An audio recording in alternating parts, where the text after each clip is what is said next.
separaron. Dijeron igualdad, pero esta vez me separaron. Dijeron mucho, pero no se olvidaron de callarse. Cuánto odio por mi piel sembraron. Dijeron historia y la tergiversaron. Dijeron guerra, muerte, odio y nos culparon. Siempre. Enfermedades, epidemias nos contagiaron. Exterminación de mi fauna complace a tus mercados. Dijeron riqueza y todos se lo robaron. Oro, platino, diamante, a la fuerza se lo llevaron. Y la actualidad es tan triste que todo aquello que dijeron es lo mismo que hoy se dice más. ¿Quién dice, quién explota, quién se beneficia? El asesino, el mismo que da las noticias. Hay una cuenta fácil que siempre me da las grandes riquezas, de dónde vienen y hacia dónde van. Independiente como los Mao Mao, concluyente como los Mao Mao, como los Mao Mao, como los Mao Mao. Somos resistentes como los Mao Mao, independiente como los Mao Mao, concluyente como los Mao Mao, como los Mao Mao, como los Mao Mao. Somos resistentes como los Mao Mao.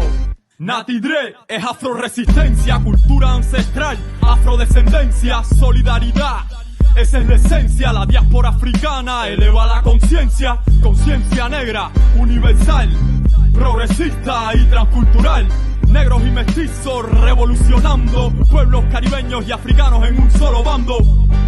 No más explotación, colonialismo interno, no más confusión, supremacía blanca en el Babilón. Soy rojo, negro y verde, afroliberación. Mientras más negro, más represión. Somos creadores, recupera tu visión. Mi misión es educar con amor, contra el silencio, vivo sin temor. Independiente como los Mao Mao, concluyente como los Mao Mao, como los Mao Mao, como los Mao Mao. Somos resistentes como los Mao Mao, independiente como los Mao Mao, concluyente como los Mao Mao, como los Mao Mao, como los Mao Mao. Somos resistentes como los Mao Mao.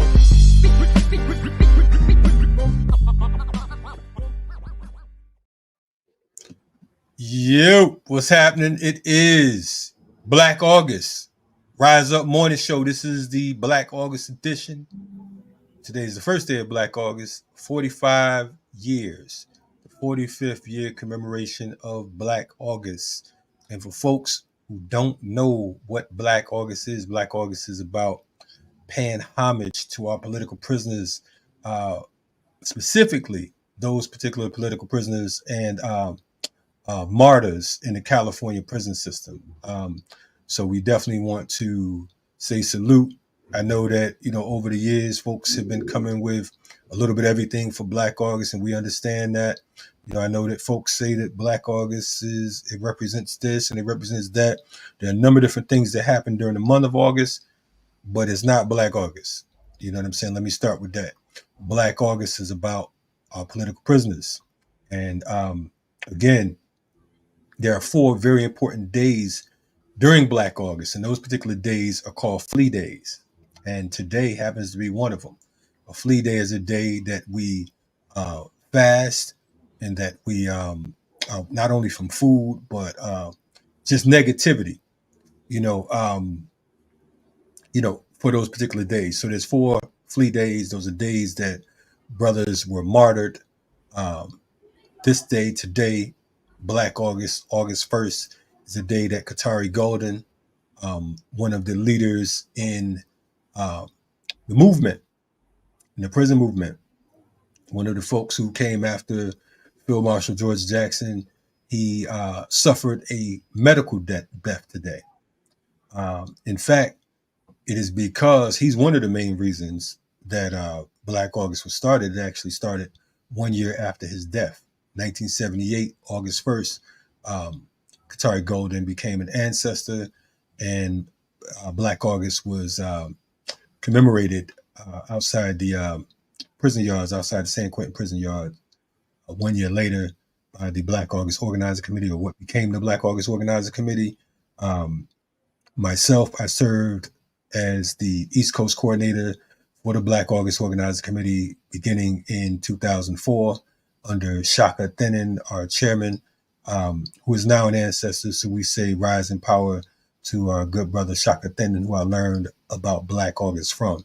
We're going to be talking on this platform during the month of Black August about, what Black August is, so on and so forth. Again, today we commemorate Katari Golden. On the 7th, we know that Jonathan Jackson. We commemorate him on that particular day. On the 13th, which is another Fleet Day, we commemorate the murders, the assassinations of 21-year-old W.L. Nolan, 23-year-old Alvin Juggs Miller, and 21-year-old Cleveland Edwards.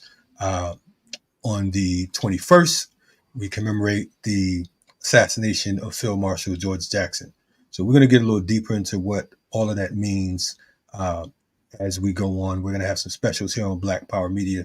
But we want to just open up and say Black August Resistance. And when we say Black August Resistance, the response is long live the dragon. So say it with me. Black August Resistance. Long live the dragon. No doubt. We are here. We are live. This is Black Power Media. And this is the Rise Up Morning Show. This is an international morning show. This is episode 10, matter of fact. You know what I mean? So we wanted to talk about some things that's going on. Ikemba, what else is going on today? Because today happens to be Black August and August 1st. But what else is happening today? Yeah, hooroo to the family. Today, August 1st, is also Emancipation Day. That is recognized by Canada, Jamaica, Haiti. Not Haiti. Canada, Jamaica, Trinidad, Guyana, and Barbados. And, you know, when I think about Emancipation Day, I just want to be clear, too. You know, it's a serious contradiction when we think about August 1st and the celebration of Emancipation Day, because you know, are we really free? And even when you think about Emancipation Day, it's recognizing the emancipation of the enslaved Africans in 1834. But when we look at the history, the Africans were still living under colonial rule all the way up into the 1960s. So were they really emancipated? But I think, you know, when we look at Emancipation Day, because this is Black August, for me, I look at the resistance that was taking place prior to Emancipation Day that really forced the hand of the British to end slavery in its British colonies. So, you know, if anything, I think we should look at those resistance fighters in Jamaica and Barbados and the resistance movement that took place in Guyana that really forced the British hand. And so we can learn a lesson from them. But definitely there's going to be Africans, you know, around the globe celebrating Emancipation Day. No doubt. Shout out to all the freedom fighters. Shout out to all the resistance that took place during the month of August, during the month of Black August.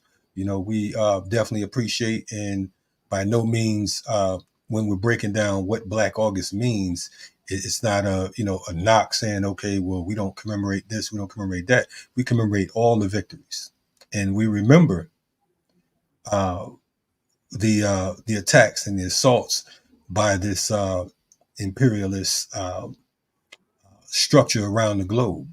You know what I mean? So, you know, we say, you know, we will continue to fight. There's a lot going on right now, my man. I'm talking about, you know, it's insane in the membrane. I think that we need to talk about a few things. I know that Israel has been the very Zionist, criminal, settler state, genocidal state of Israel is at it again. Not that they've stopped at all, but they've been very consistent over the last 75 years, right? You know, they are, you know, nonstop. I know that we've heard that there's been some attack on the leadership of Hezbollah. We know there's been attacks on the leadership of Hamas. And, you know, we wanted to bring on a guest to kind of break this thing down. But before we go there, we know the guest is in the wing, but I want to start off because, you know, it's all this black girl magic stuff going on right now. And folks are going crazy for Kamala Harris, like she hasn't been around, you know, like she just accepted this thing all of a sudden. But she made a statement after No Good Netanyahu came to town. And we want to see what she had to say. And then we're going to bring on our resident OG to talk about, you know, his thoughts on what Kamala Harris had to say and what's going on today. Checking out the Rise Up Morning Show.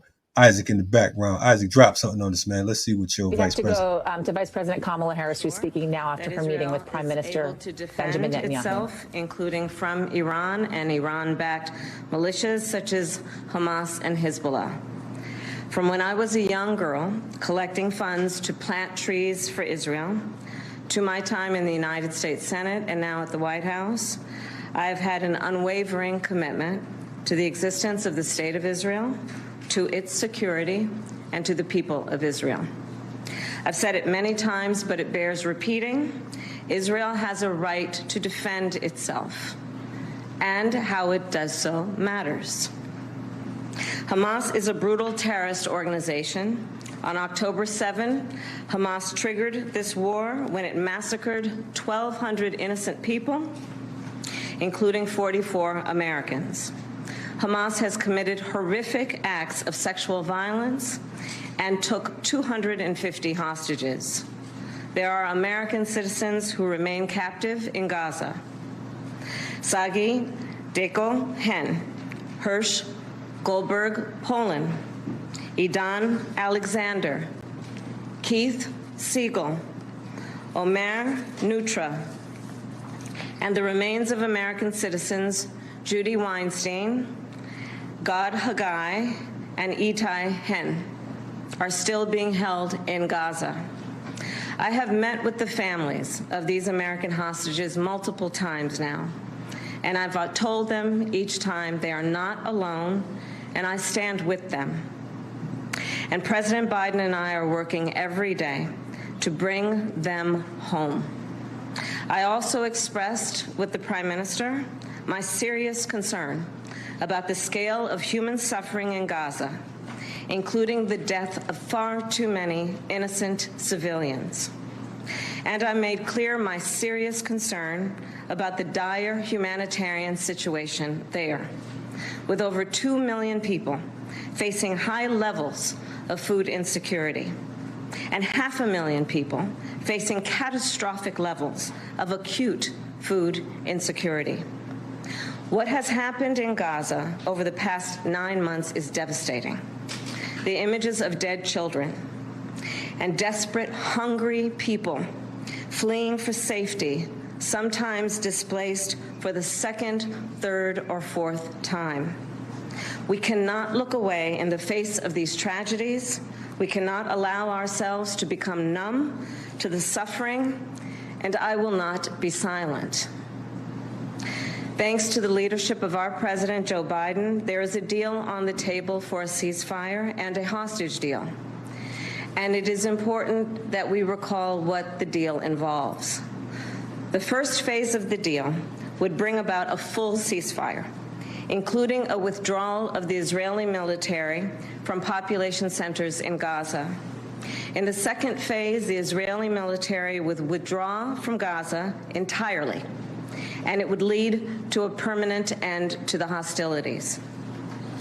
It is time for this war to end, and end in a way where Israel is secure, all the hostages are released, the suffering of Palestinians in Gaza ends, and the Palestinian people can exercise their right to freedom, dignity, and self-determination. There has been hopeful movement in the talks to secure an agreement on this deal. And as I just told Prime Minister Netanyahu, it is time to get this deal done. So to everyone who has been calling for a ceasefire, and to everyone who yearns for peace, I see you and I hear you. Let's get the deal done so we can get a ceasefire to end the war. Let's bring the hostages home, and let's provide much-needed relief to the Palestinian people. And ultimately, I remain committed to a path forward that can lead to a two-state solution. And I know right now it is hard to conceive of that prospect, but a two-state solution is the only path that ensures Israel remains a secure, Jewish, and democratic state, and one that ensures Palestinians can finally realize the freedom, security, and prosperity that they rightly deserve. And I will close with this then.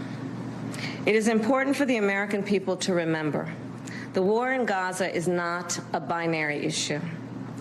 However, too often the conversation is binary, when the reality is anything but.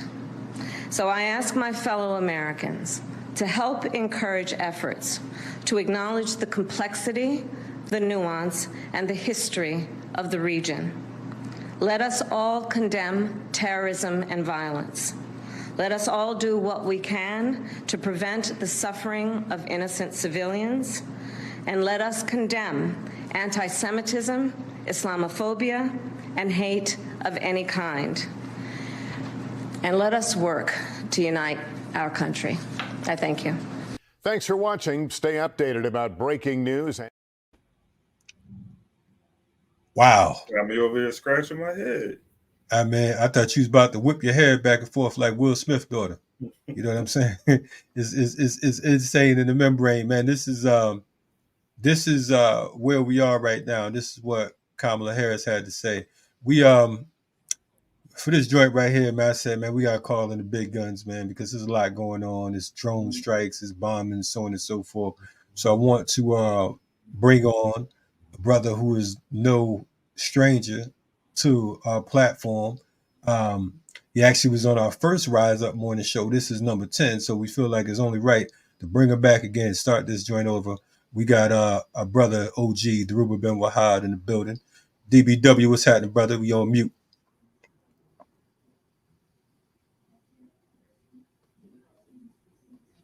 Okay.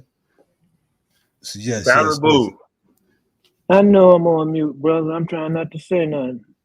So, yeah. What's your thoughts, man? Say it again. What's my thoughts? You said, what's my thoughts? Yeah, on that statement, you know that. Like, where to begin? Where to begin? I mean, what's my thoughts? You don't want my thoughts, man, because you're gonna get banned off this YouTube or whatever we on. Hey, you man. Know, I just asked you, like I asked some other brothers, have you ever read this old war novel called "And Save Six for the Pallbearers"? I heard about it, but I didn't get the chance to. Well, I read it a long time ago when I was young and stuff. And the book is a war novel. And it's about these soldiers, you know, they going through some hell. And I think the Battle of the Bulge was where it took place. I might have been mistaken. And the title of the book, "And Save Six for the Pallbearers," has a pre that's not the whole statement. The whole statement is kill them all except six and save them for the pallbearers. Right. Mm-hmm. That's so that's how. So if you want to know my thoughts, that's my thoughts. You know, we have there's avowed enemies of not only African people and Black people, but avowed enemies of humanity, avowed enemies of poor people, people of color, and they are criminals. They're enemies of the sun. They deserve no sanction. They deserve no quarter, and we need to understand that there can be no democracy in the Western hemisphere and in these so-called democratic fascist nations unless there's an equal distribution of the pain. Unless there's a quality and an equal distribution of the pain, these crackers, these racists, these dogs will go on exploiting us and murdering us and telling us they're doing all of this in defense and on behalf of democracy and freedom and equality. So right now, as we speak, there's a genocide going on. So we could go right to TikTok or Instagram and see babies being murdered and whole families being bombed into oblivion by a racist, white supremacist European settler state. And then we have someone like this woman, this she's not even a Negro. This woman who comes on and tells us that she has been a long friend of Israel. She was planting trees in Israel when she was a small girl. Now check that out. Girlfriend was planting trees in Palestine for Zionists when she was, when she said when she was a young lady, when she was a young woman,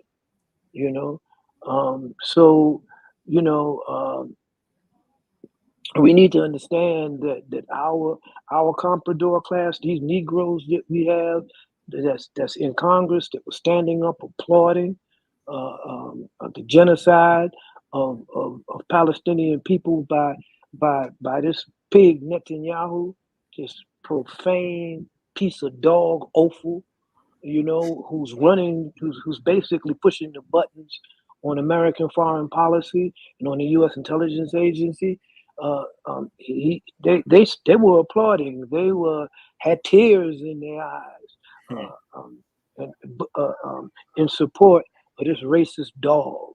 And if we let that slide, we could imagine what will happen to us when Project 2025 is put into practice, is implemented, and we should not think that because Project 2025 is so-called Republican and right-wing agenda, that the Democratic Party and the neoliberals and the neoconservatives in the Democratic Party aren't equally on board with this program and with this program of democratic fascism. And so, like I said, man, save 6 for the pallbearers. I don't think that we need to talk any further. The time has come for us to organize.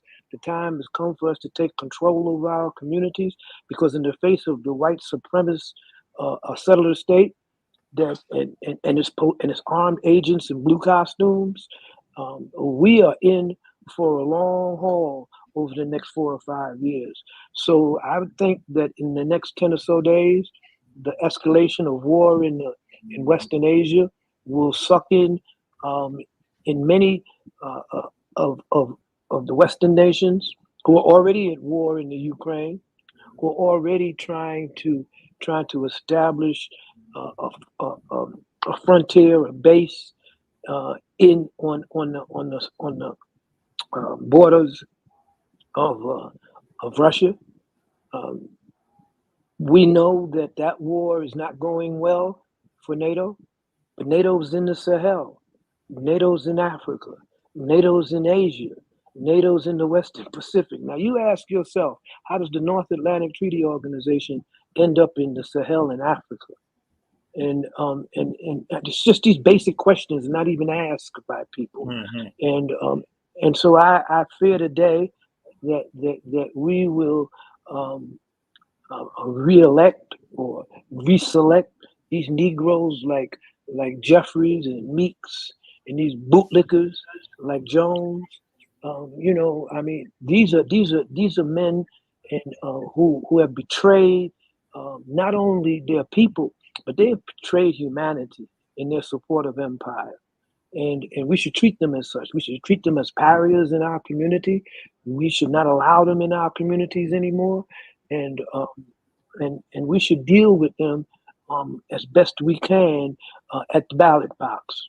We should make sure that these scumbags don't get reelected, that they don't try to represent us anymore. And we need to call them what they are. They're traitors, they're dogs, they're reactionary bootlickers. And I can't come up with too many epithets to name these people. I'm trying to think of something new to say to match how foul they are. So y'all can help me in this regard. Hey, listen. Y'all can help me in this regard. You can't come up with nothing new to describe them. It's a bad day in America. What Malcolm say, handkerchief heads? What do you call? They ain't even handkerchief heads. That's far too nice. Man. That's far too nice. They ain't even handkerchief heads no more. These Negroes are like Uncle Ben on the rice box, man. They converted Negroes, man. These Negroes are unprecedented in our history. We've never had bootlickers like this. Okay. I think it's I think you just disrespected Uncle Ben on the rice box. I think the Uncle Ben that they respect is Uncle Ben Netanyahu. That's the Uncle Ben that they down with. You know what I'm saying? But you know, and Ben Franklin. But all joking aside, you know, we ain't joking, but I'm saying in all seriousness, man, just we have to look at the phenomena of Black elected officials that we have across America, in governors, in offices of the governor, in Congress, in the House of Representatives, in state legislators. We have more Black elected officials than we've ever had in our entire history in power right now. And Black people have absolutely no power, absolutely no control over their own communities, absolutely no control over the economics of their community. We have our brothers and sisters who are calling for reparations, and these brothers and sisters, you know, their hearts are in the right place. They're trying to atone or call into focus the oppressors that have oppressed us and demand reparations. But we know that when we examine reparations and how it's been distributed and acquired across recent history, across the 20th and 21st century, we see that reparations has never occurred without war. But reparations has always been a consequence of the victors or imposition of the victors in war, you know, and we ain't even begun to fight yet, you see. So we definitely ain't even win the war. So calling for reparations before the subjugation of the white supremacist nation state is basically an oxymoron. We basically are just, you know, exercising our ability to talk shit and move around and, you know, with our dashikis on and our African garb and celebrate our history. So it's just like, you know, it's just like Juneteenth, you know. Man, yeah, I'm disheartened. I guess maybe I'm disheartened by the fact that we don't have, that our communities are so unprepared for the war that's about to jump off and the propaganda that's about to come with it, and the Islamophobia and the repression of Muslims that's going to accompany this. And so when we listen to a piece of dog shit like Kamala Harris, you know, pontificate about how she's upset about the slaughter of innocent babies and the bombing of innocent babies, that she's not talking about suspending armaments to the European settler state of Israel. It's U.S. bombs that are killing these children. It's U.S. fighter planes and bombers that are bombing these people. It's U.S. made munitions that are killing Palestinians and killing people in the third world. So we need to understand that the proxies that are using these weapons, whether they're proxies in fighting on the behalf of the United States in the Sudan, or whether they're proxies bolstering repressive governments in Ukraine, the United States has become the pariah of humanity. They've become the foremost purveyor of racism and white supremacy and murder and killing of people around the world. When we look at these police departments, right in Ghana, we look at the police departments and they have U.S. Kevlar vests on, American-made helmets. They're using American-made M16 carbines. You know, the United States, the #1 arms dealer on the planet, has supplied enough weapons to kill and maim and murder millions of people without consequence, without being held accountable. And so I'm just saying that we are ill-prepared to challenge this white supremacist construct. Right. We're very ill-prepared to handle this. I want to ask you, before we get into some of the other things, we know that that Trump just spoke in front of the National Black Lawyers. I'm not National Black Lawyers, excuse me, the National Black Journalists Association. I believe I'm getting that correct. I'm a little bit off with it, but he spoke in front of this group of journalists. And one of the things he talked about was that Kamala basically recently turned black. And I wanted your thoughts just on, the fact that one, you have black journalists at this conference even inviting Trump to speak after he claimed that he was the best president for black people since Abraham Lincoln. I wanted to know, what are your thoughts on this whole you talk about Negroes. I'm just saying, like, this is like, man, it's like, how does this work? What's your thoughts on it? Well, well, if I'm not mistaken, the Orange Man is the one that brought that up. I think the Orange Man said that that's the first time he heard Kamala Harris say that she was black. And so her Boule constituency, her frat sisters, they're gonna rush to her defense and say she was in a black fraternity, and so you couldn't, you had to call yourself black if you was in a black fraternity in college. Come on, man. The man said she was Indian all the way, and then he said she was Indian all the way, and then became a black person. This crack is off the chain. Go ahead. But there's documentation and research that shows which she expressed herself. She expressed this total disdain for her father, who is Jamaican and black, and an absolute fidelity and love to her mother, who is not. And now I could understand how a child might favor one parent or another based on how they were raised and everything. But Kamala Harris's disdain for black people, especially lower class black people, is historical. It's evident. It's evident in her behavior as a prosecutor. Even old downtown Willie Brown said that if she was elected president, she'd probably deport his ass. But he was making like he was joking, and downtown Willie Brown do got jokes now. He's a funny dude, but this woman, and I don't think that she will win the office.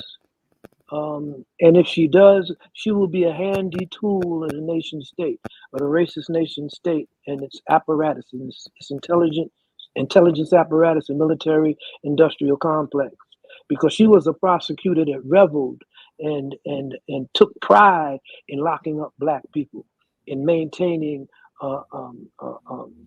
prosecutorial sway over black people, and supporting the racist police unions in California when she was the Attorney General. So if she was to assume the highest office of presidency in the United States, it's almost guaranteed that U.S. foreign policy won't change. In fact, she'll probably double down on it because she's a woman, and she thinks that people might think that she lacks gumption and true grit. So she'll probably double down on it. Look what Obama did when he was president. He was the bomber in chief. He killed more Africans with drone attacks and drone bombings than any other president in history. He opened up the whole idea of drone warfare in Africa. He established drone bases all across the Sahel, and Burkina Faso, Niger, and Mali are just now getting rid of the Americans. And while they're getting rid of the Americans there, they have moved into Ghana. And they're just setting up a drone base in Ghana. Mm-hmm. Near Tamale. They moved into Ivory Coast and the Côte d'Ivoire. And they're setting up military operations there. So are the French. So we have to understand that this confrontation, this phenomena of black and African descendants and Africans who are accomplices and agents of white supremacy and U.S. imperialism is not just confined to the United States.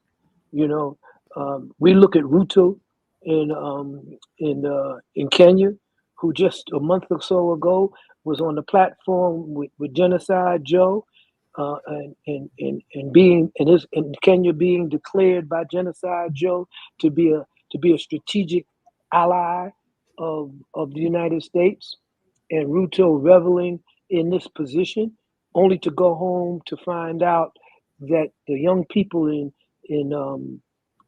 Kenya want him gone. They want him out.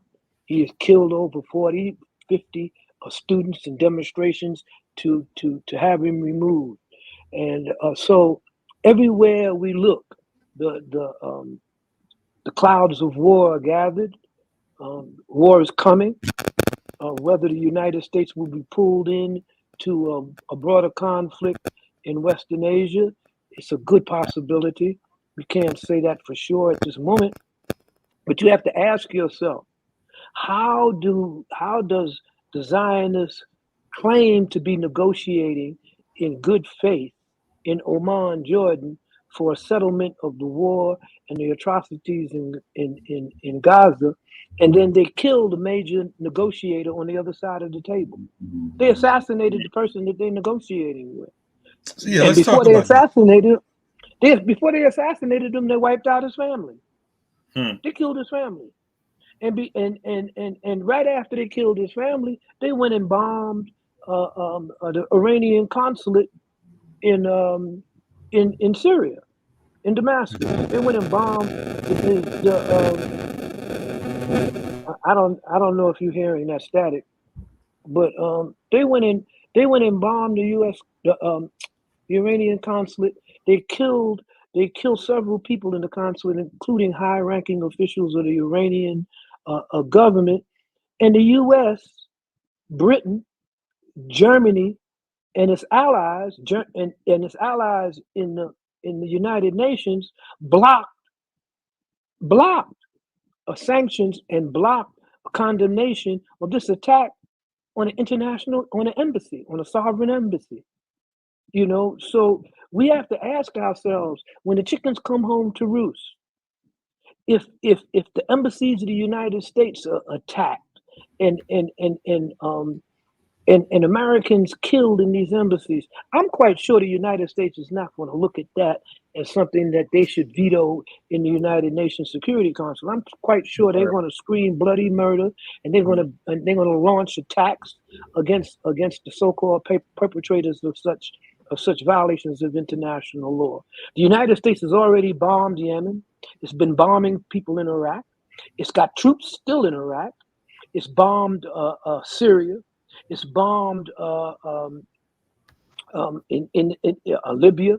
The United States has basically bombed every country in Western Asia in support of the European settler state of Israel. Now, in our Congressional Black Caucus, when we turn to them for clarity, all we hear is crickets. They don't have anything to say. They're like useless. You see, and if we think that the electoral system in the United States is going to put forward a candidate out of these two parties that represent the interests of working people, of poor people, of people of color, of immigrants to this country, of women, of diverse composition of the United States, we're deluding ourselves.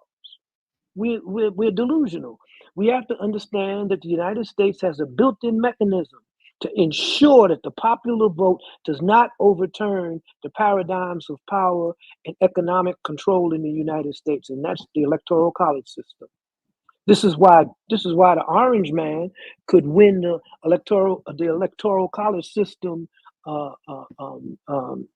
votes and lose the popular vote by 5 or 7 million. So there's no such thing as democracy in America.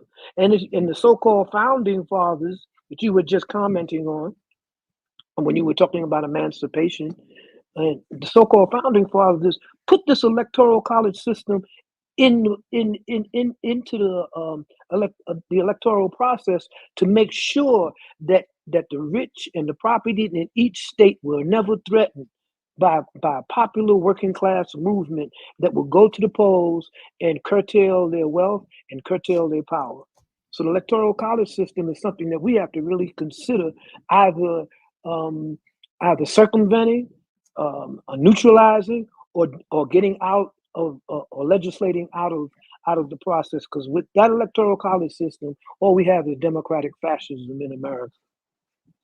You mentioned what's taking place with Hania, as far as his assassination. You mentioned that he was actually assassinated in Iran, and later on we see that in and of itself, how the song go, how they do that, you know what I'm saying, how you do that there. I mean, it's like you ran up, and we was talking earlier, it's like, a cat coming up in your house, like, where Kalonji at? And you like, well, here in the living room. All right, we gonna, we about to take him out, like up in your house. You know what I'm saying? Like no kind of respect. And if you're not there, they're gonna kill me for knowing. You're right. Just for knowing me. like I mean, this is how they rolling. And then they turn around and they launch an attack on Lebanon. They go ahead and they say, boom, we're gonna go to Beirut and we're gonna kill the number 2 guy here. We're gonna kill Fuad Shakur. And that's just how it is. And who won it? Yeah. You know what I mean? Yeah, I mean, it's like bring it on, and I mean, 24 hours apart, is that right? Yeah. Yeah. Not even 24 hours. Yeah. Yeah, but just imagine if that happened on US soil. Just imagine if the head of the Likud party, the political or representative of the Likud party was doing a lecture to AIPAC in the United States, right? And an Iranian-backed assassin or group murdered him in Washington D.C. Right. What do you think the United States response would be? I mean, people don't understand the dimension of how far these Zionists have went in undermining and destroying the international norms and laws. Right. The Israel and how reluctant international institutions are to hold them to account. Look how quickly Putin was declared a war criminal by the International Criminal Court. Look how quickly he was declared a war criminal, and look how long it's taken to name Netanyahu and his crew, as international criminals, as perpetrators of genocide. I mean, these guys have come out and have said that's what their intentions are: is to wipe the Palestinians off the face of the earth and to take over their land. They said this. And he celebrated in D.C. like it's like absolutely, like this is how it is. And they're still talking about the lie about how Muslims and Arabs were dancing in the streets when the Twin Towers were taken down on 9/11. A total fictitious lie, and it's still being perpetrated today. If we just look at what's taking place over the last month, the last 30 days, you talking about a long hot summer. You talking about Rudo comes to DC, Netanyahu comes to DC, Trump gets shot at, Kamala becomes the new presidential candidate for the Democrats. I mean, this shit is like, it's like a series or something. I think the brother said House of Cards. This is, and let us not forget the whole situation with the Supreme Court ushering Trump on in, and you ain't getting no charges. It's all good. This is some gangster shit. So, I don't even understand. Listen, bro, homeboy had classified documents in his shower in the bathroom. So what? I got him. He had pictures of. Yeah, he had pictures of this, and he was showing these documents to different people. These are classified documents with defense secrets and nuclear codes and all of this stuff. Yeah. This dude had this stuff in his house after months and months of being given the opportunity to turn these documents over. He concealed them, and he had them in his house. I mean, this prosecution was a slam dunk. And what happened? His appointed attorney, the one he appointed to the federal court, she tossed it. Right. And she didn't toss it on the merits of the case. She tossed it and said that it was that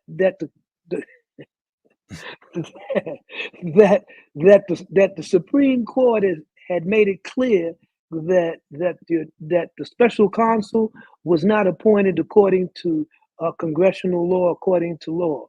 That a special counsel had to be appointed or designated by the Congress, and they just kept it moving.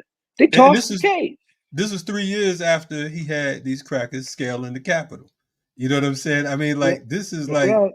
I mean, I'm amazed. Listen, we're gonna go to a quick break so we can catch our brains and shit, because it's like we got hit with too much. I mean, I'm surprised we still walking around. It's like a bad Netflix documentary. It's like a bad Netflix series, man. Now this is like a Lifetime movie. You know what I'm saying? With the same actors over and over again. We're gonna take this quick break. We're gonna come back with you, this Black Power break. We live, Rise Up Morning Show. Dhoruba Bin Wahad's in the building. Ikemba's here. I'm here. I don't even know what the hell my name is with all this shit going on. But we're gonna be right back. I'm trying to tell you now.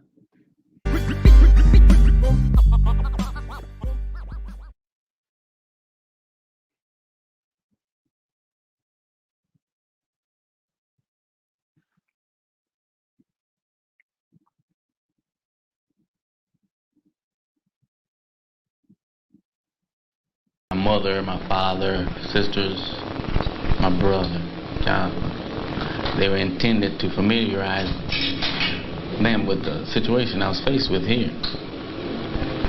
Of course, here in prison, we see the repression, the exploitation, the victimization of lower class. In 1961, Jackson was 19 years old, and he received the indeterminate sentence of 1 year to life. Well, I was incarcerated under a 1 to life. A term they called for 1 to life, where I could have done 1 year and been released. I've done 10. That's more time than anybody in the state has ever done on a 1 to life. I went through all the processes. I tried to get out. I went to school, program, but now on the side, I was studying things that I felt that would help the community. Those on the right saw him as the most powerful threat in the prison system. I think racism is a control device, control mechanism, create an atmosphere whereby they can control inmates. And black is just a continuation. He was the true revolutionary, the black communist guerrilla in the highest state of development. I'd be the last one to say that Johnson had suicide in mind. I'm certain that Johnson felt that the police would have some concern, would give some concern to the lives of those 5 civilians. I'm thinking that Johnson was trying to demonstrate to the public, to the people, just how he felt that these problems should be solved. Was the incident for which you're charged now, was it a revolutionary act on your part? You're asking me to confess to something? Unless you want to, did you kill a man? Look, one of the most important elements of guerrilla warfare is to maintain secrecy. I've killed nobody until it's been proven, and they'll never be able to prove anything like that.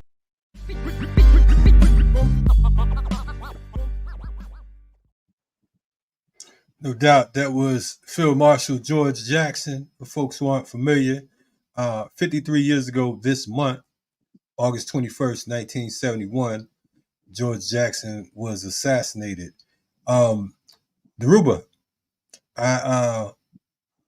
we've commemorated Black August for years. You've participated in a number of different things that, FTP movement and other organizations, Black August Organizing Committee, have put together for Black August. And I don't think I ever asked you the question around George. One, do you remember where you was when George was assassinated? And two, your thoughts on George. And, we know that a number of things took place after George's assassination, including the Attica Rebellion, which took place probably about 2 to 3 weeks afterwards, I believe 3 weeks or whatever. But I wanted to know your thoughts, because I don't think I ever asked you about that. So if you don't mind, who was Field Marshal George to you? And also, give us some insight. Where were you and all of that type of stuff? Well, as usual, I was in jail. So that's where I was. As usual. Sound like my father. As usual. He was locked up. I was locked up as usual. Right. But yeah. In 1971, as a consequence of the counterintelligence programs against the BPP, I had to go underground, along with some comrades of mine, some of whom many of you have heard of: Asada Shakur, Frank Heavyfields, Jamal Joseph, and other comrades. In early '71, we had to leave the trial of the Panther 21 in New York, because the counterintelligence program had created in the minds of the West Coast leadership and Huey P. Newton that we were a threat to him, that we were threatening him, which we weren't.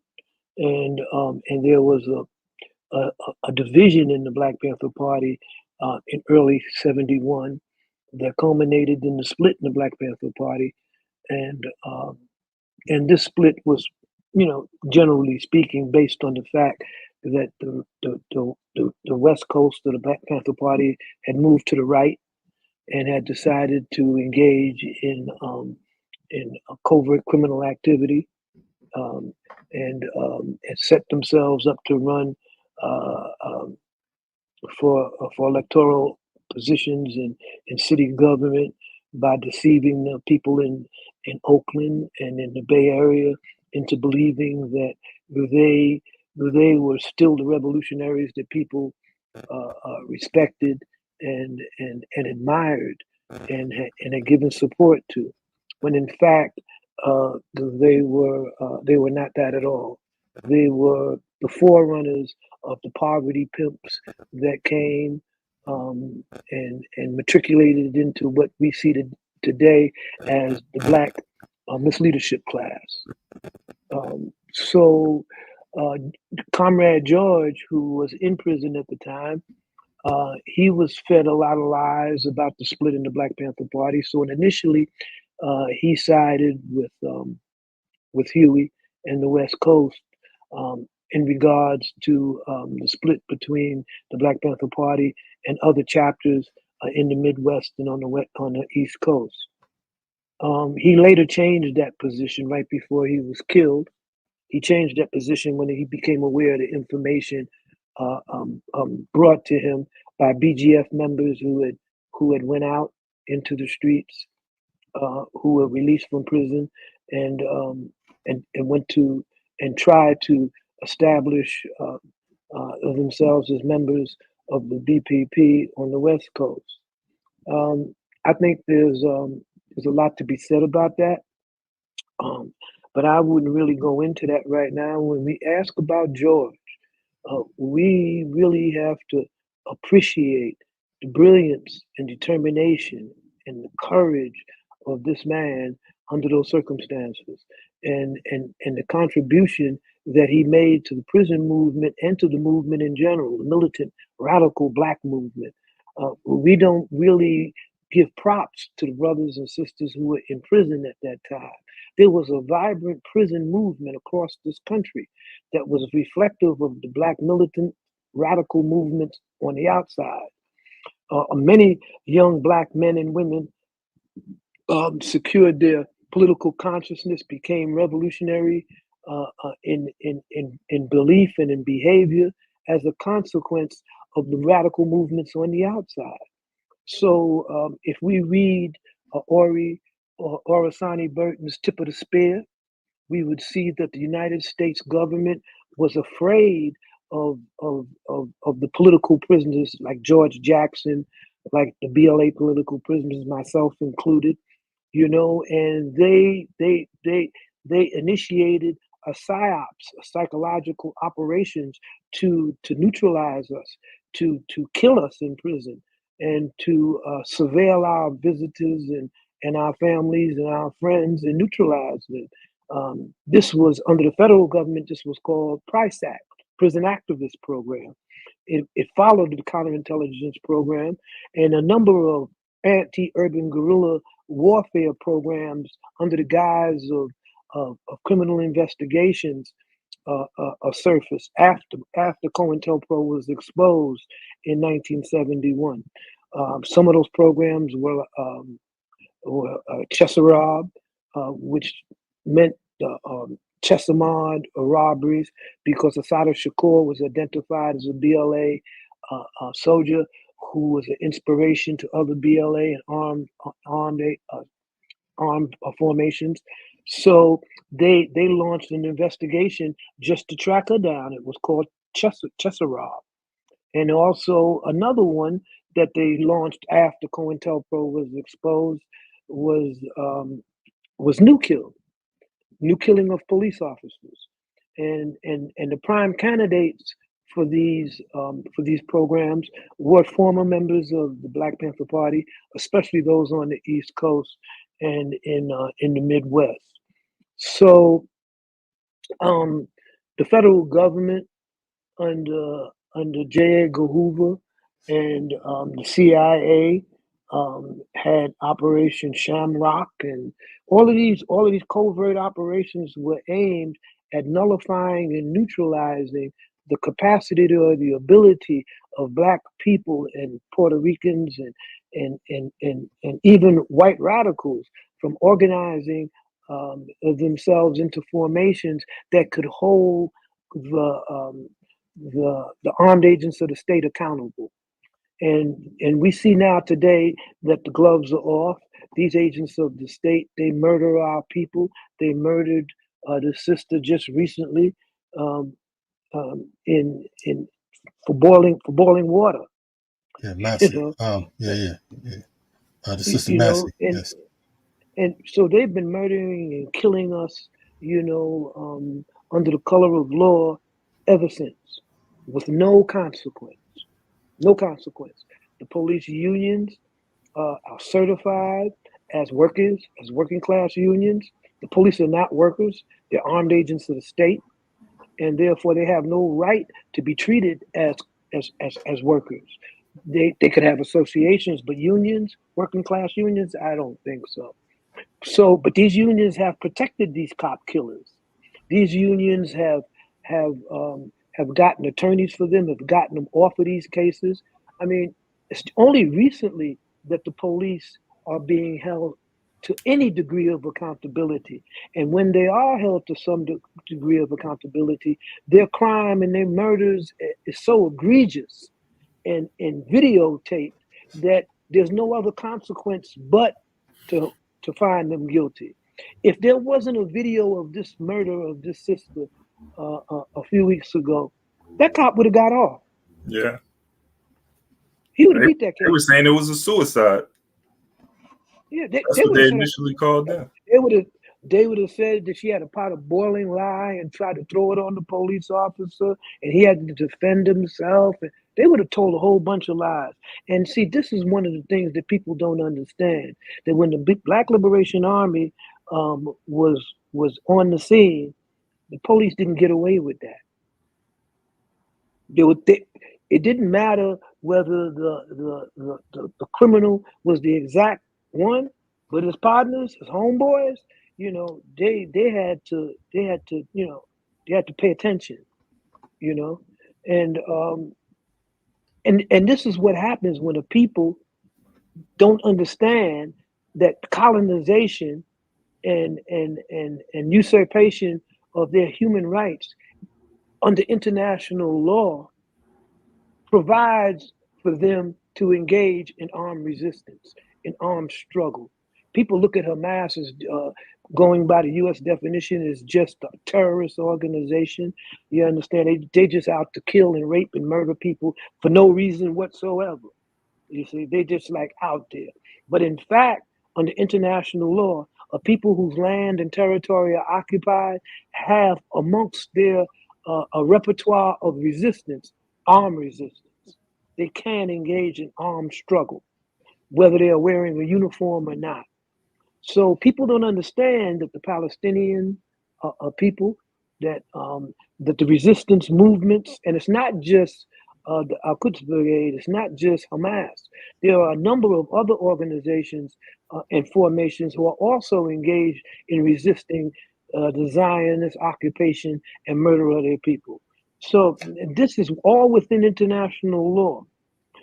So we need to understand that if we have options, if there are candidates who are running for political office, whether on the national level or on the state level, that if we organize these activists, and support their efforts to rein in the armed agents of the state and their murders of poor people and working people, that we can do that.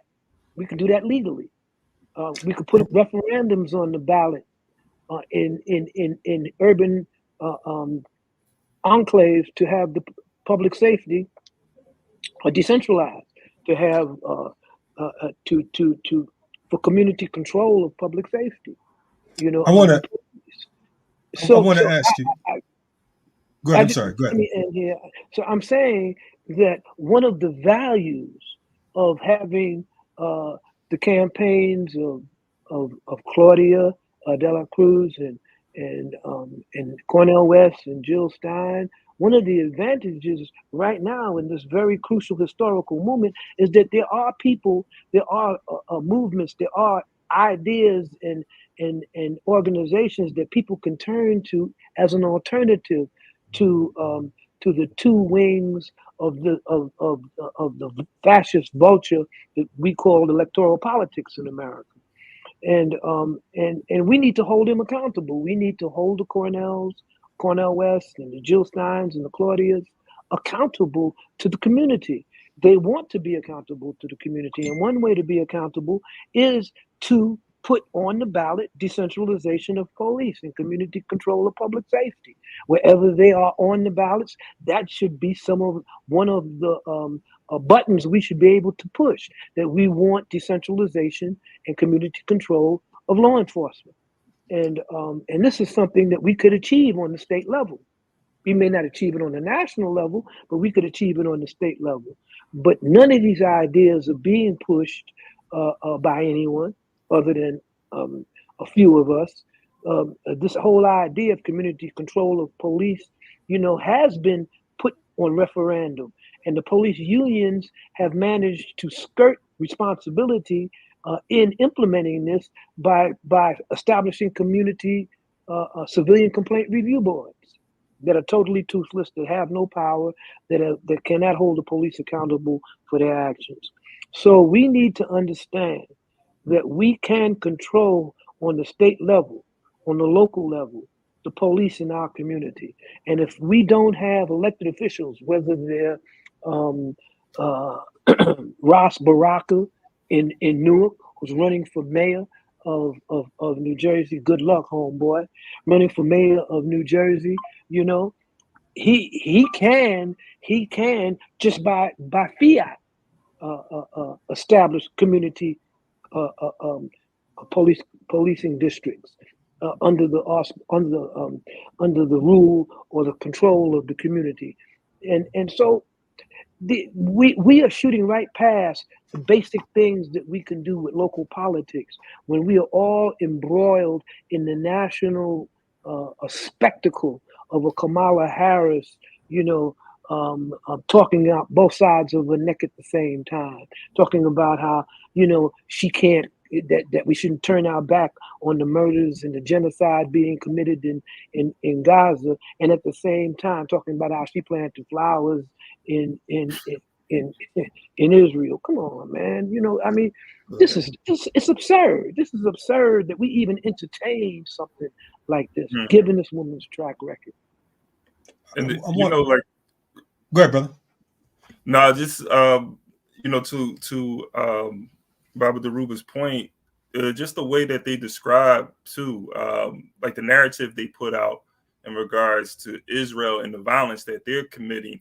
Like, they'll never use terrorism or call them terrorists, and it kind of it took me back to our intro song. If you really analyze that, you know, there was a point made in the track when he said the murderers are the ones who are telling the news, you know, and that has been his you know, historically that has been what has happened. They control the narrative. That's why Black Power media is important. But quick, hey, Comrade Dhoruba, you said so many things. I appreciate you because you like really deepening everything, you know, with your analysis, and it helps us understand the contradiction and what we need to do in regards to just bettering our condition. Listen, did we lose him? I was about to give him my question too. It's all good, man. Listen, man. We gonna reconnect him. It looked like he might have dropped off, but he'll be back on, I'm sure, right away. But in the meantime, I want to say definitely to your point, we appreciate what Dhoruba's dropping. Folks who are watching us, this is the Rise Up Morning Show. It is an international morning show. Today, on this beautiful Thursday, Black August, we commemorate Black August with you. And we say salute to all the freedom fighters out there. And we're going to keep them in our hearts and minds, and continue, you know, to strengthen ourselves up. I want to point out too, real quick, while we're waiting on Dhoruba, because we talked about police terrorism and I almost forgot. Hot off the press, Beyond Cop Cities. This joint right here, Beyond Cop Cities, Dismantling State and Corporate Funded Armies and Prisons. This is a book that I co-authored with our good sister, Dr. Joy James. Nice hand-sized joint. Just getting to the U.S. It's already on the shelves in the U.K. where it was pressed, where it's published. We will have it here in the States. This is here right now, Black Power Media exclusive. For folks who want a copy of this, we can send you a copy before everyone else gets their copy. Yeah, that's what I was send you a copy, without a doubt. Now we asking for a donation because we got to support our movement, right? So we're saying this right here for the next what's this show. Hole in it? I mean, it looks like it's crazy because this is actually art, but it happens to look like that through the book. It's not even, you know, that's the thing that's wild about it. That just shows you how it's burning up. It's actually a solid book. This is just the art itself. It looks like that. Yeah. There is no hole in it, but it definitely looks like it. So I want to say that this right here, this Beyond Cop Cities, the first book in the world that we know of on Cop Cities, edited by Dr. Joy James. I co-authored this piece right here for our folks who are watching this platform right now. You can get your copy by donating to Black Power Media. So we would say on the bottom of the screen, you have Black Power Media. The Cash App is $BPM Reloaded, $BPM Reloaded. Shoot us, you know, an email, whatever. Let us know that you want this book and whatnot, and we will forward it to you. Hot off the press, be one of the first to get it. So anyway, I had to do that quick promo real quick. Nice. Sure. Like I said, handheld. I didn't even know it was going to be this small. Mm-hmm. I was shocked. I was surprised. You know, so it's a beautiful piece that you can actually keep on the train with you and go elsewhere. Anyway, while we're waiting for Dhoruba, how you feeling, Ikemba? I'm feeling good. I learned something, man. I did not know. Nobody told me this because I've been watching the news and they've been telling me that there's two candidates, that there's only two choices for president. All this time, they told you? I only can vote for either Trump or Kamala. So Lord have mercy. So you mean to tell me there's other people that I can vote for? You gotta watch Black Power Media, man. If you watch Black Power Media, the Rise Up Morning Show, you'll know.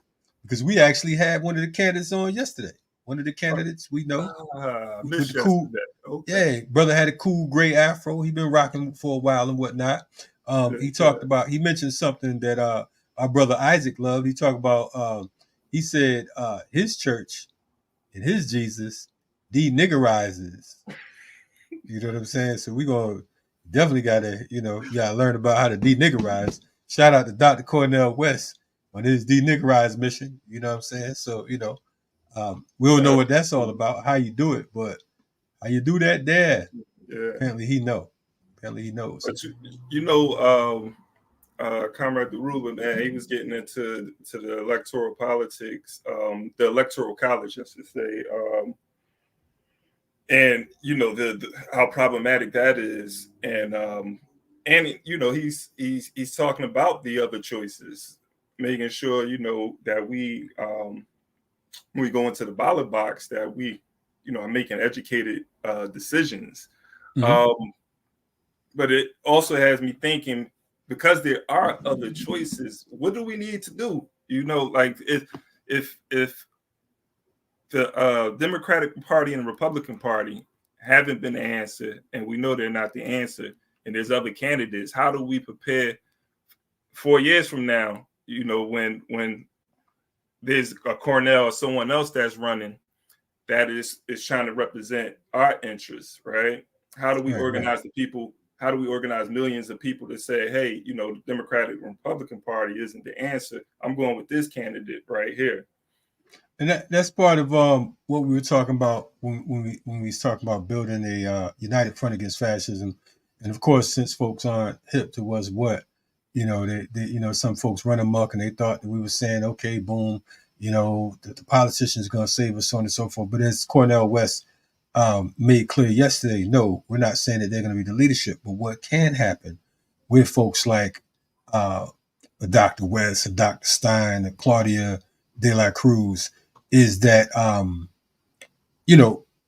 there can be a stronger third party built, in the meantime. Really, to be quite honest with you, folks like Dhoruba and I and many others on this platform, we don't believe in no goddamn electoral politics. But we understand that a wise man utilizes all tools. If that's what folks feel like we got to work with, then let's make that work in the best interest of the people. What I want to do real quick, my man, because of the fact that we had Dhoruba on earlier, we had a clip played from George Jackson. So I think it's only right. We need a Malcolm moment. Can we get a Malcolm break, a Black Power break with some Malcolm? I think we need that to kind of bring this balance. You're checking out the Rise Up Morning Show. Yo, Isaac, man, we got a Malcolm in the background. Give it to us. We'll be back.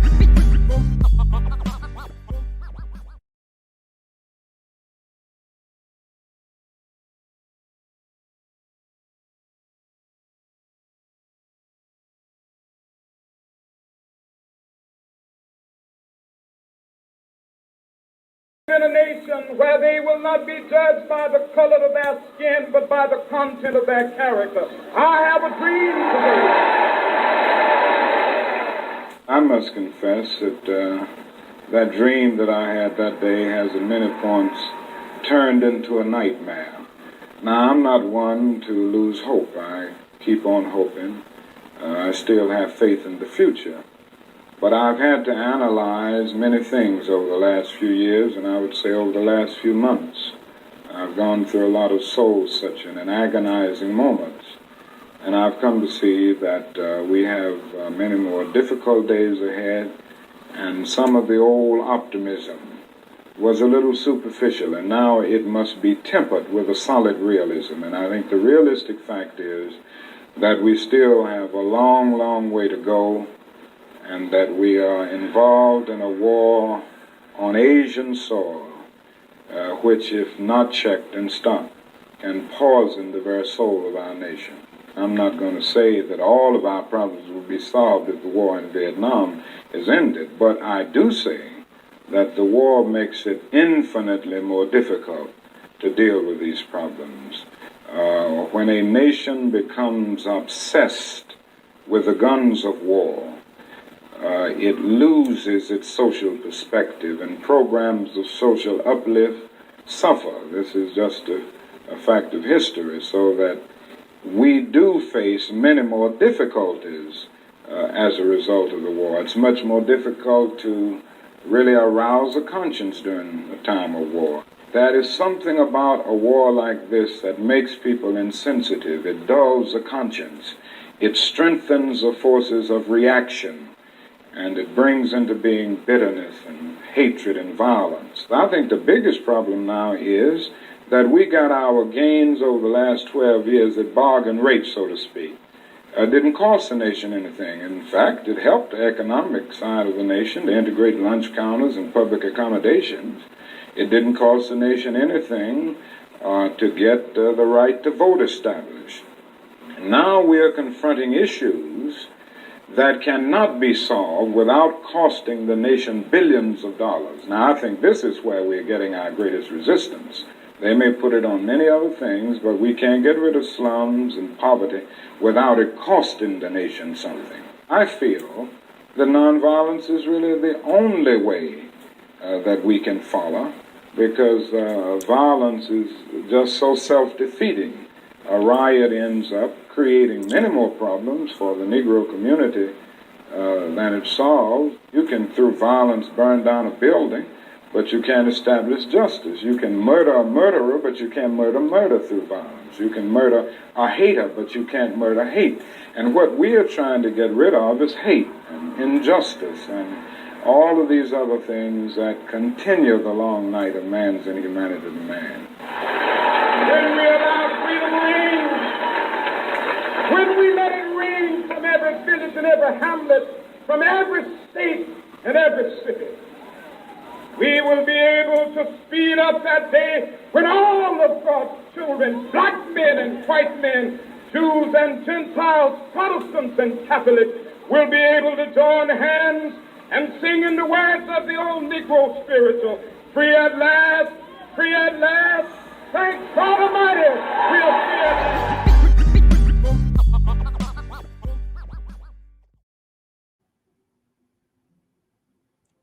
Yes. Hey, shout out to Dr. Martin Luther King. See what happens, brothers and sisters, comrades, and others, right? When you are overpaid and underworked, and you are a host on Rise Up Morning Show, and it's too early in the morning where you at, and you say, and the host say, hey, bring on some Malcolm. Isaac, and Isaac like, I think I heard Martin. Oh man! Hey, Isaac, we know you've been waiting to hear that, play that clip. Correct myself. You can make me come on here and correct myself, and then Dhoruba in the background as well. You can make me do this. It was a mistake. Man. He got to offer self-criticism. That's what he. Man, he had to pop on the scene to say this. But anyway, we appreciate your work, though, Isaac, man. I don't know what the hell, how you mix up Martin with Malcolm, but it's cool. You know what I'm saying? I see that's kind of day. We getting a little too hot. It's all good. But anyway, we found Dhoruba. Dhoruba was like, look, man, we all supposed to be playing Malcolm. You know what I'm saying? And then when y'all got Martin though. Hey, when we came back from Martin, I'm on the screen by myself looking crazy. like I can't believe y'all just did me like that. You was looking like Martin Lawrence. Anyway, welcome to Black Power Media Rise Up Morning Show. Dhoruba, you still with us or what, bro? Yeah, I'm here. Can you hear me?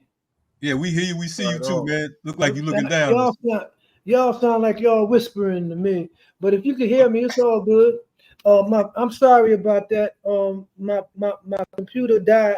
I remember the last time I was in Africa. I was the same thing. I was talking to you, and the computer went black. What's up with that, man? You got and I whole ain't black seen computer. you since.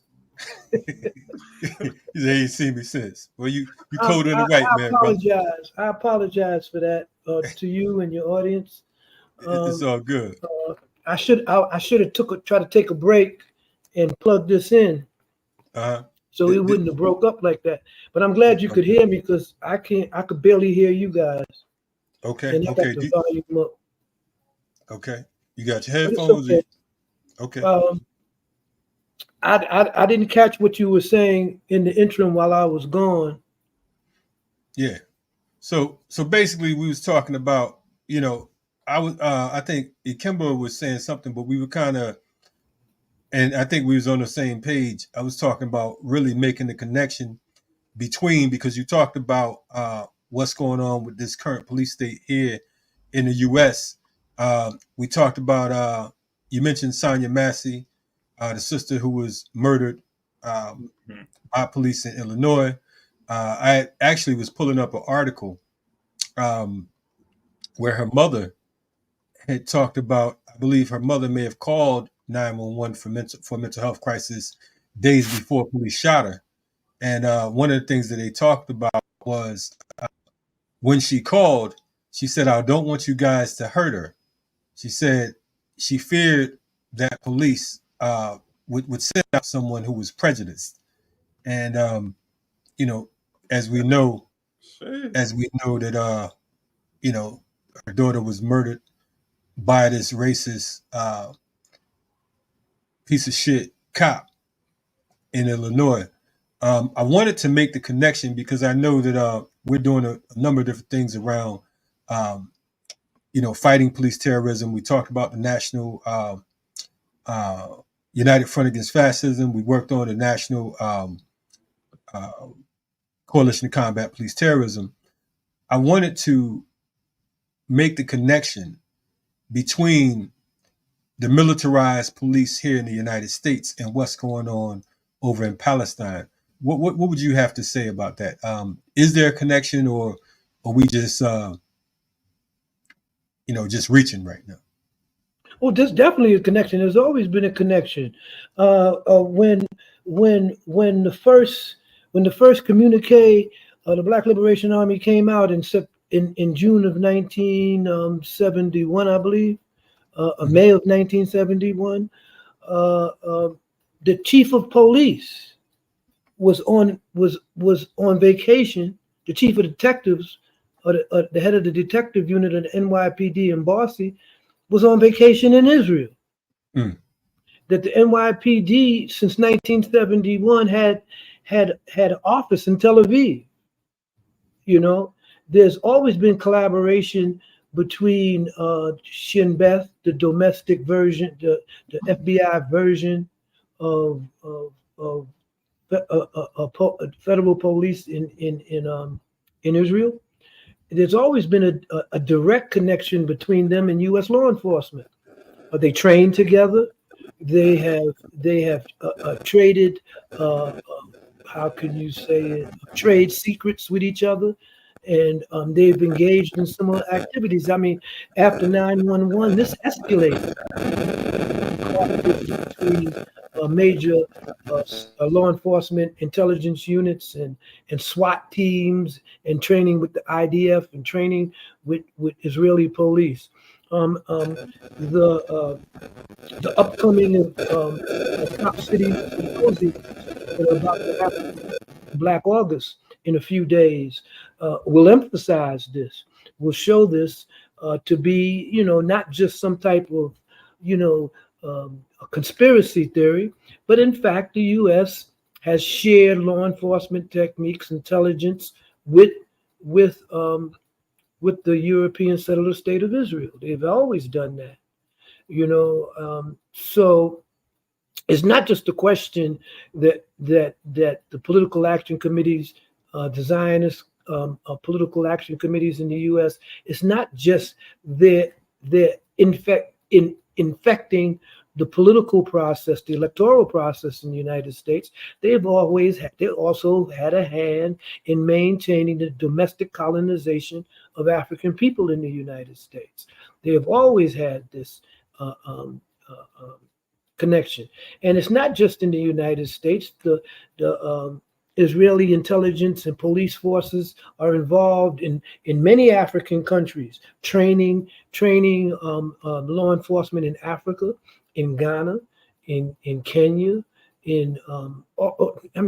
everywhere, almost in the in Africa, and in the Caribbean too.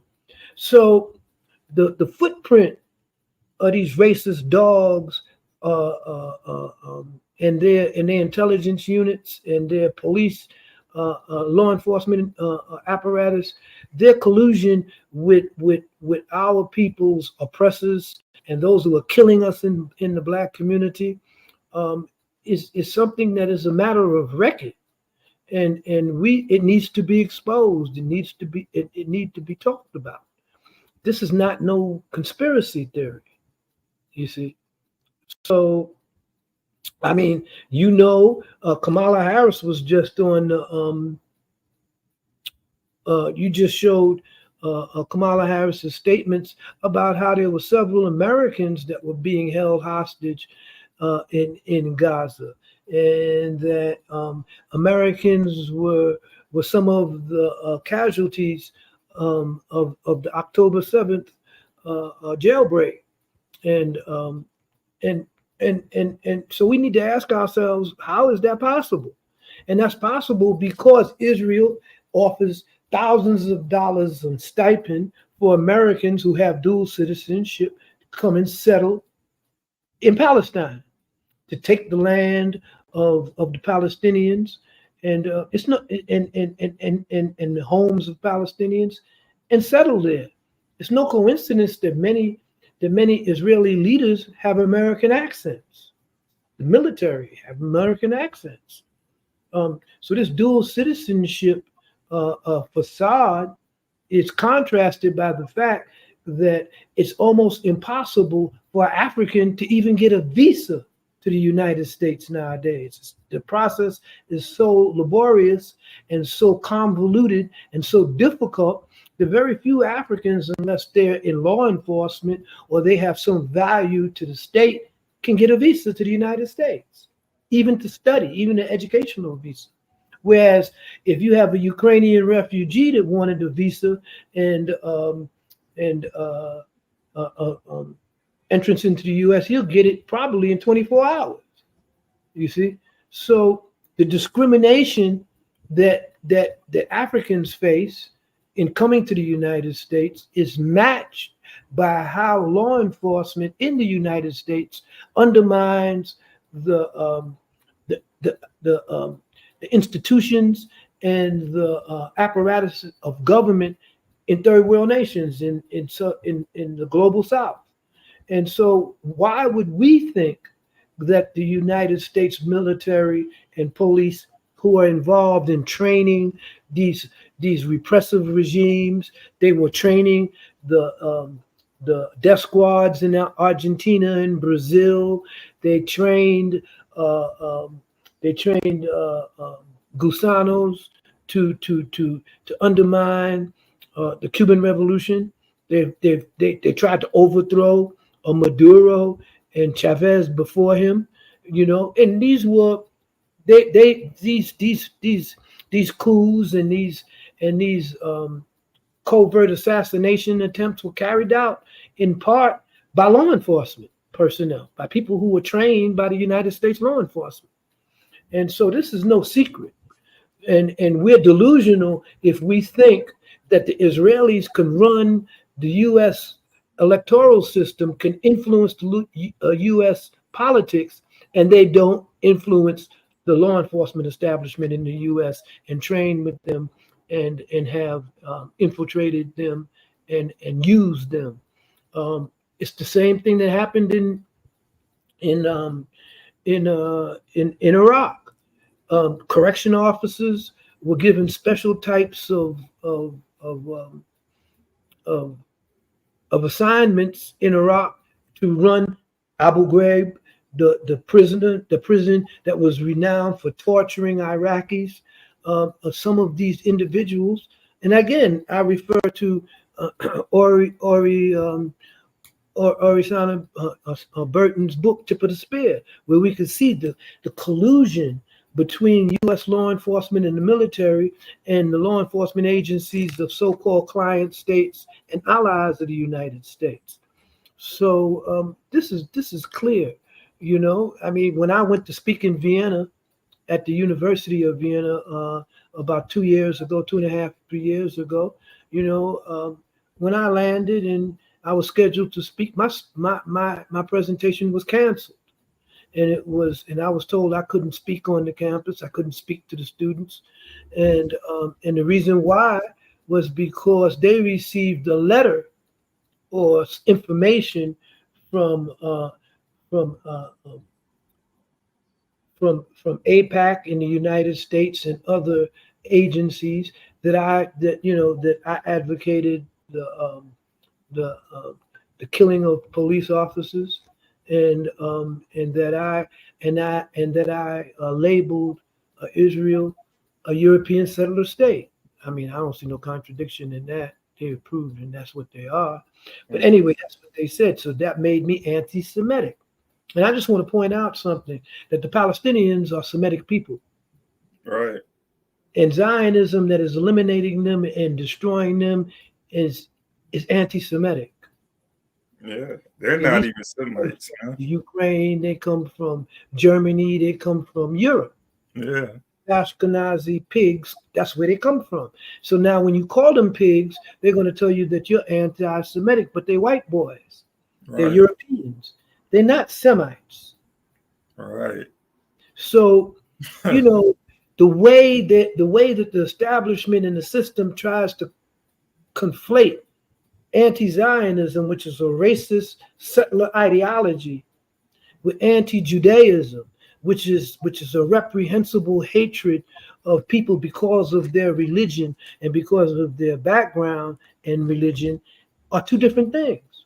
And they're conflating these two things and to try to confuse people. But fortunately, the recent events of the last a few months, where students took to the campuses in order to stop the genocide and call for peace and reconciliation in Western Asia, they have been subjected to this propaganda, and they have saw through it. They have seen through this propaganda, this conflation of anti-Semitism and anti-Zionism. So they're on a whole different level now than many young people, you know, weren't on a year ago. A year ago could be silenced by saying that if you opposed Israel, you were anti-Semitic. Right. Okay, now that don't work so much. Where did this whole anti-Semitic BS come from? Because I could hardly hear you, but it's not you. It's probably me. Okay, can you all hear me? Where did this entire what? Anti-Semitic rhetoric come from? I mean, it's like, you know, we know they're not Semites, but that's the first thing they run to whenever they have a problem. It's like, you know, it's like what do you call it? A Becky. You know what I'm saying? It's like, hey, you know, I feel discriminated against. Where did this come from? Where did this whole anti-Semitic rhetoric come from? Well, its origin, of course, goes all the way back to the crucifixion of Isa ibn Maryam, of Jesus. If we want to really, you know, go back that far, that so-called the people of Judea, of the Jews of Judea, slayed or killed, had a hand in killing Isa ibn Maryam, Jesus.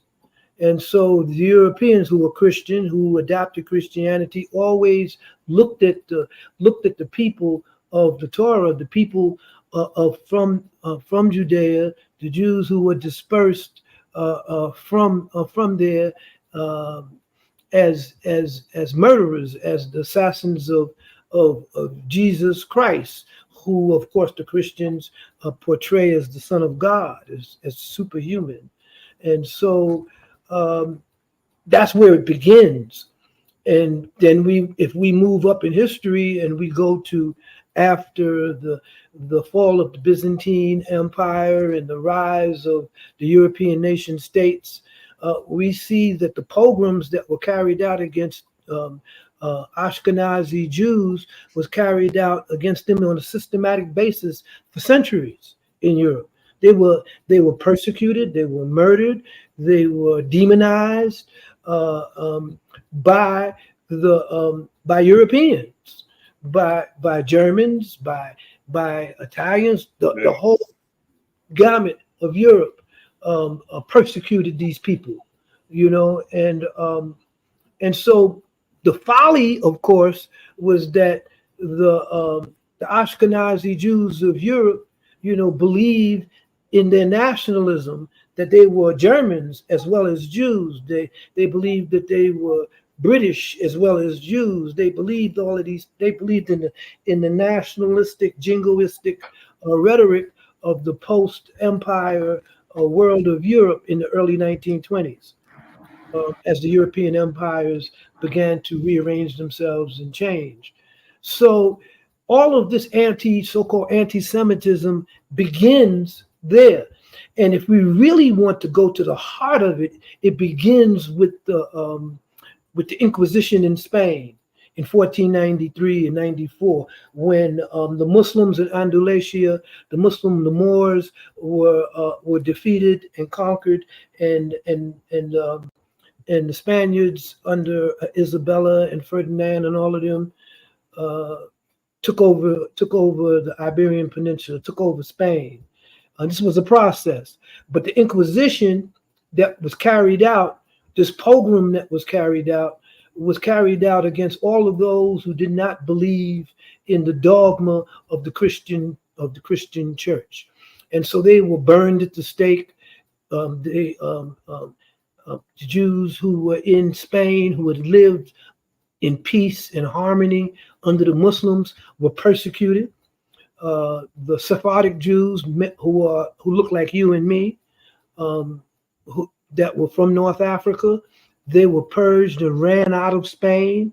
And the Ashkenazi Jews who later on adopted Judaism, who came out of Eastern Europe, they were demonized under the dogma of the Christian church, and they were persecuted and they were murdered, and so this idea that they were somehow anti-Semitic really resonated, of course, after the Holocaust or the murder of millions of Jews and Ashkenazi Jews and Roma people and other people, Slavic people, by the Nazis under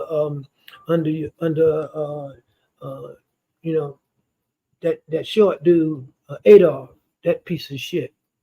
So so the idea of anti-Semitism began to resonate because it was possible for the European Jewry to use anti-Semitism as a raison d'etre, as a reason why they had to have a homeland, that they had to have a place where they were safe, where they were free.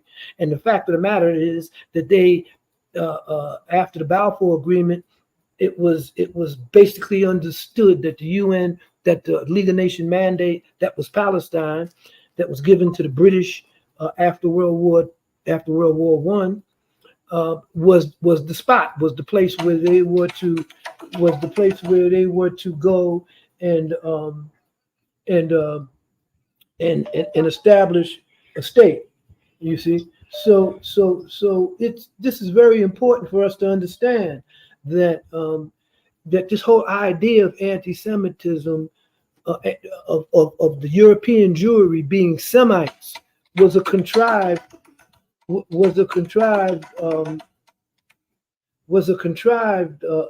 thing. It wasn't something that reflected the actual racial and religious composition of the people. Excuse me 1 second. I have Africa calling. Give me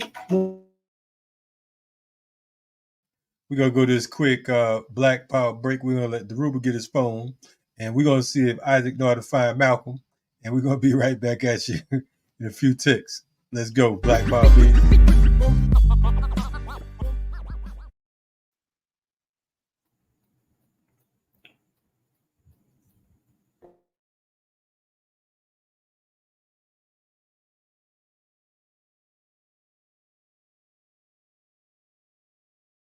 You don't scare Negroes today with no badge or no white skin or no white sheep or no white anything else.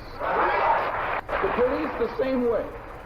They put their club upside your head and then turn around and accuse you of attacking them. Every case of police brutality against a Negro follows the same pattern. They attack you, bust you all upside your mouth, and then take you to court and charge you with assault. What kind of democracy is that? What kind of freedom is that? What kind of social or political system is it when a black man has no voice in court, has nothing on his side other than what the white man chooses to give him? My brothers and sisters, we have to put a stop to this, and it will never be stopped until we stop it ourselves. They attack the victim, and then the criminal who attacked the victim accuses the victim of attacking him. This is American justice. This is American democracy. And those of you who are familiar with it know that in America, democracy is hypocrisy. Now, if I'm wrong, put me in jail. But if you can't prove that a democracy is not hypocrisy, then don't put your hands on me. Democracy is hypocrisy. If democracy means freedom, why aren't our people free? If democracy means justice, why don't we have justice? If democracy means equality, why don't we have equality? Who are you? You don't know. Don't tell me Negro, that's nothing. What were you before the white man named you a Negro? And where were you? And what did you have? What was yours? What language did you speak then? What was your name? It couldn't have been Smith or Jones or Bunch or Powell. That wasn't your name. They don't have those kind of names where you and I came from. No, what was your name? And why don't you now know what your name was then? Where did it go? Where did you lose it? Who took it? And how did he take it? What tongue did you speak? How did the man take your tongue? Where is your history? How did the man wipe out your history? What did the man do to make you as dumb as you are right now? 20 million black people in this country have been like boys in the white man's house. He even calls us boys. Don't care how big you get, he calls you boy. You can be a professor. To him, you're just another boy. I heard him calling Ralph Bunch. Well, he's a good old boy. And if we can't do it, we should hush our mouth. If you can't do for yourself what the white man is doing for himself, don't say you're equal with the white man. If you can't set up a factory like he sets up a factory, don't talk that old equality talk. Get off the welfare. Get out of that compensation line. Be a man. Earn what you need for your own family. Then your family respects you. They are proud to say, that's my father. She's proud to say, that's my husband. Father means you're taking care of those children. Just because you made them, that don't mean you're a father. Anybody can make a baby, but anybody can't take care of them. Anybody can go and get a woman, but anybody can't take care of a woman. Yes, we hate laziness. We hate drunkenness. We hate dope addiction. We hate nicotine. We hate all of the vices that the white man has taught us to partake in. And he accuses us of hating him. Why? Because the white man knows you're more dangerous sober than you are drunk. Yes.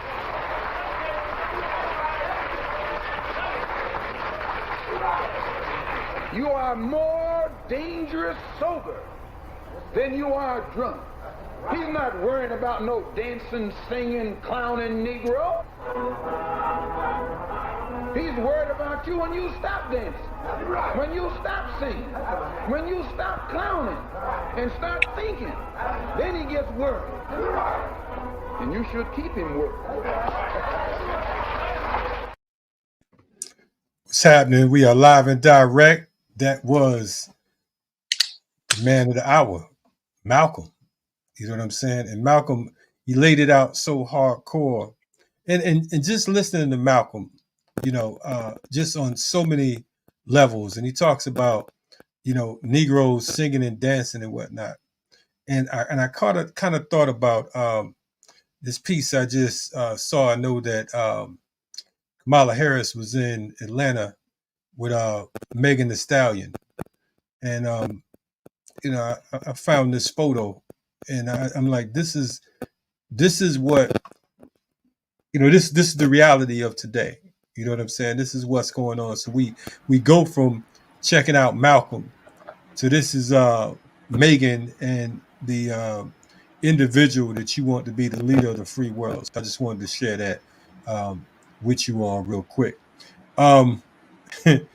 Meanwhile, at the same time, folks have been bombed. You understand what I'm saying? I mean, probably around the same time of that photo op. You know, you had the leadership of Hezbollah, the leadership of Hamas on their last moments on the planet. And this is what's going on. We're, you know, they're in Atlanta, you know, living it up. They're kicking it, as Dhoruba would say, kicking the Willy Bobo. And, I you know, was this is what we had to do. I was listening to, went back to like one of Tupac's last interviews.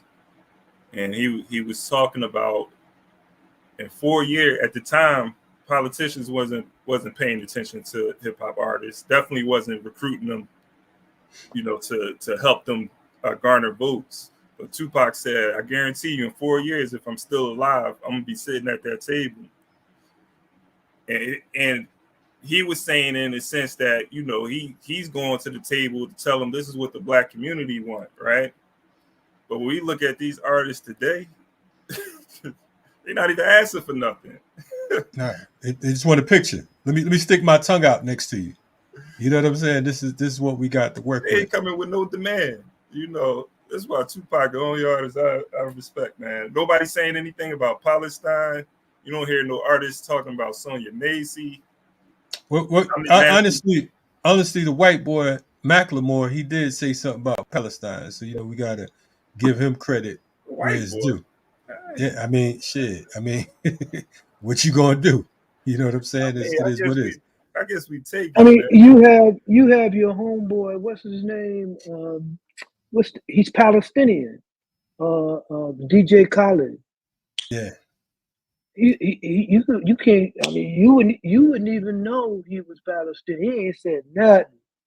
And I mean, but and when they do say something, it's ass backwards. Right. You see, you know, you have people, you have artists, some artists that are talking about Trump as the orange man is a gangster. That's why they like him, because he's a gangster. You know, or he pardoned my homeboy who was serving time for drug distribution, and he gave him a pardon. So therefore, you know, he's okay in my book. You see what I'm saying? And you have Negroes popping up on Capitol Hill taking photo ops with Boba and Marjorie Taylor Greene and these. I mean, they have absolutely no sense of the historical moment that they're living in.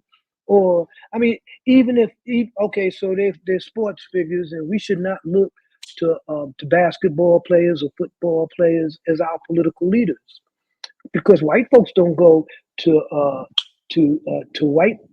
Tom Brady and ask him what does he think about Palestine. They don't ask them to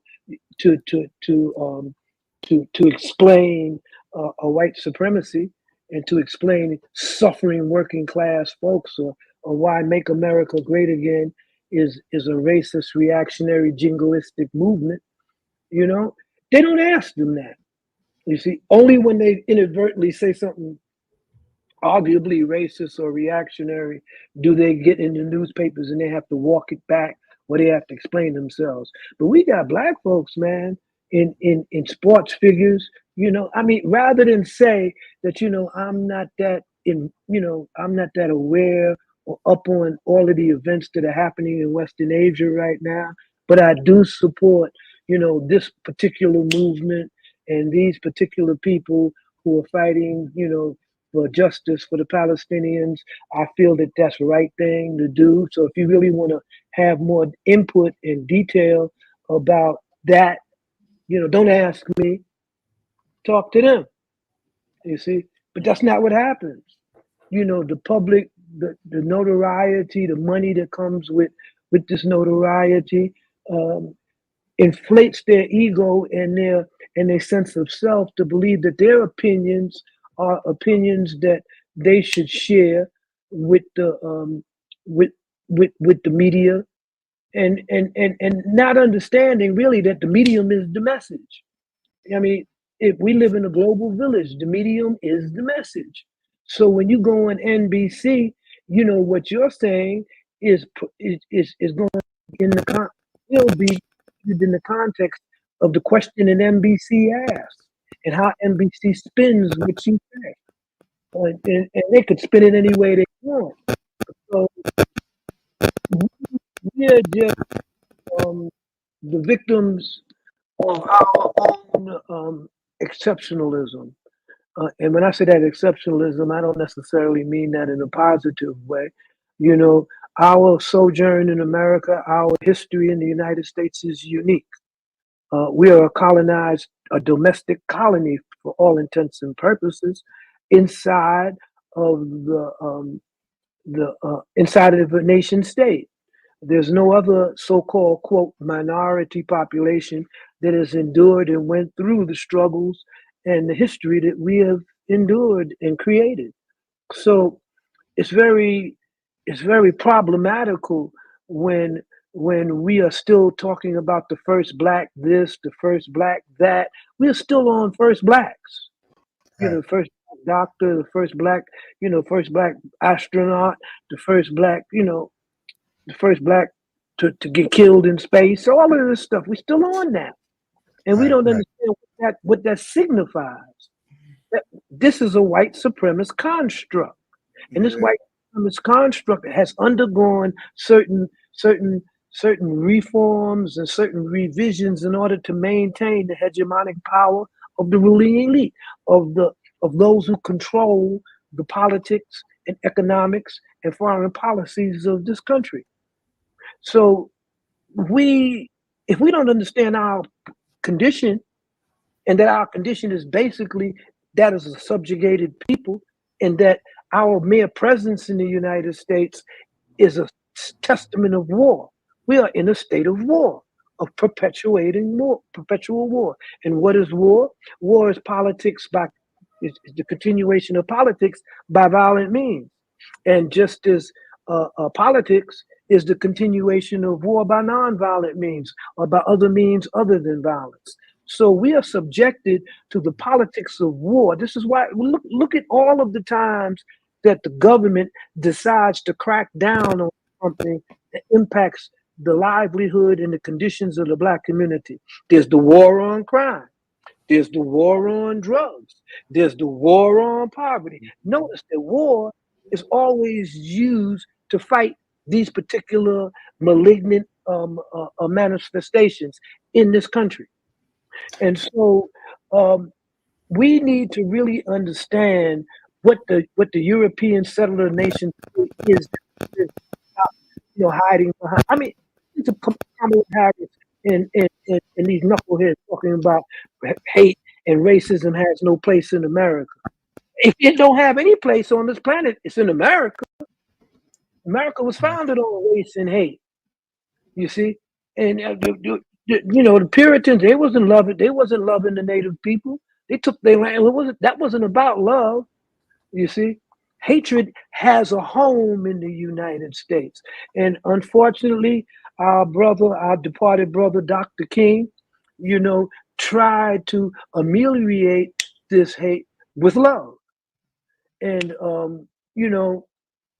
we see what that led to. No doubt. You see, So, you know, I'm not from the school of love thy enemy, and that's supposed to change the situation. Like I said, save 6 for the pallbearers. With that in mind, it's a perfect way to end it. Save 6 for the save 6 for the pallbearers. We want to thank you. Yeah, we want to thank you for joining us on this beautiful morning. Sun shining, August 1st, Black August. We're here. We kick it off with Dhoruba to kick Black August off. That's all right. You know what I mean? So definitely appreciate you stopping through. We're going to have you back on soon because we know it's going to be a whole bunch of bullshit. We might as well, you need to just be I don't want to say a commentator, but might as well have you. Yeah, news, I think after the Juma Salat on Friday, as Friday moves around the world, that we're going to find ourselves in an ongoing state of war, escalated state of war, and unfortunately, our people are ill prepared to deal with the consequences and the ramifications of that racism and anti-Islamophobia that's going to arise and perpetrated by the state in order to justify this war. So I just want to say that, you know, like we used to say, sign off, like saying blah, woe to the horse's brow, blood to the horse's brow, and woe to those who cannot swim. Right on. We'll see you in the whirlwind, my man. You're checking out the Rise Up Morning Show. Dhoruba Bin Wahad. Probably gonna get us whiteballed after this one, but it's all good. But I want to correct something. I just wanted to correct that. If you look for me in the whirlwind, brother, I'll be gone. No doubt. Well, hey, man. At the rate of this shit that's going on, we'll all be gone. But anyway, I'm trying to tell you now. Till next time, we're gonna rise up before we leave. Rise Up Morning Show, Black Power Media. We out.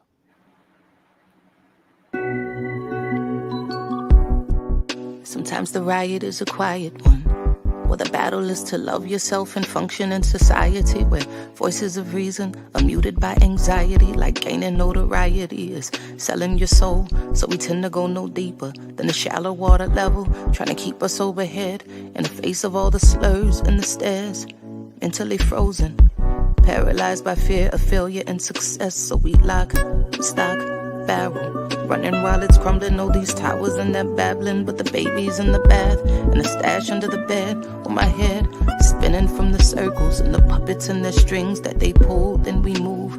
Reactionary warfare never produces winners on the field. Feeble and foolish, what tools and what weapons are we using? We need some new ones.